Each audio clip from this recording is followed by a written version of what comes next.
The other month I was in London and I met with Paul Pullman, who was the CEO of Unilever there. And our meeting occurred right after an American-Brazilian sort of conglomerate, Kraft Heinz, with Warren Buffett support and a very wealthy Brazilian family, 3G is their corporate entity behind it, making a takeover offer of $143 billion for Unilever.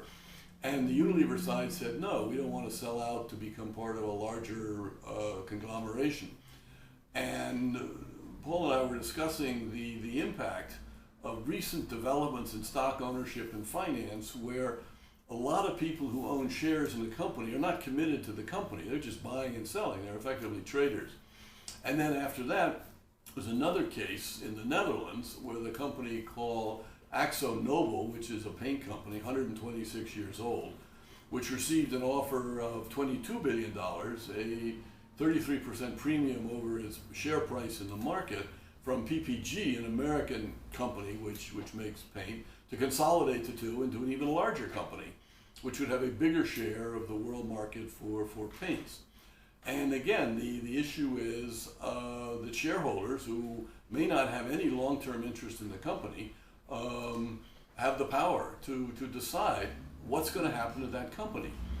In many of these takeover cases, this is a pattern that started in the 1980s in the United States, the acquirer borrows a lot of money, buys the company, has to pay off the debt, so they close down plants, they reduce the workforce, they change the nature of the business with negative impacts on employees and communities and certain suppliers and certain customers, in order to gain more short-term profit, in order to either pay off the debt or reward the new owners. And of course, the old owners, they sold their stock, they've taken cash, and they've disappeared. They're a very bad steward, these old owners, for the stakeholders of these companies. So the question that's been posed, and Paul and I discussed this, is how can we have ownership structures which these days, 2017, early 21st centuries, which are more solicitous, better stewards of the interest of various stakeholders, customers, employees, communities, suppliers, and the environment. And one thought is that we ought to change the nature of the share contract, the stock contract.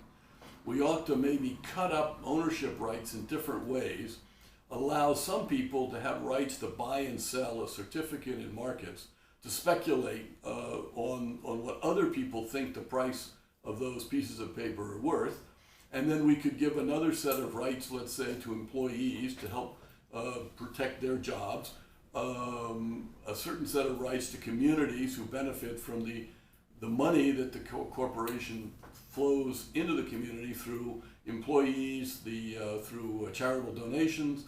The community benefits from volunteer efforts. There's more social capital in communities where there are jobs, where there's wealth, where there's upward mobility. This has great impact, particularly on middle classes and lower classes.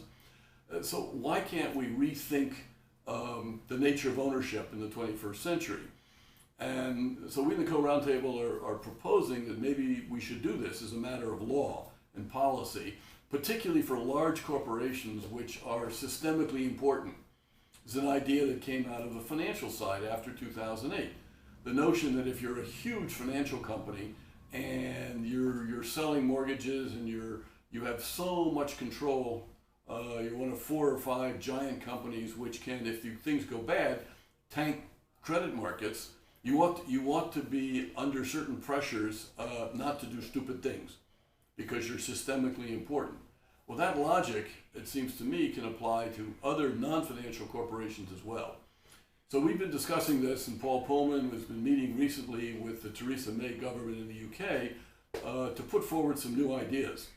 So we're pleased that the Co-Roundtable could take its concern for stakeholders and find a way to move this concern into some significant new action on the part of governments, which would then influence what investors can and cannot do.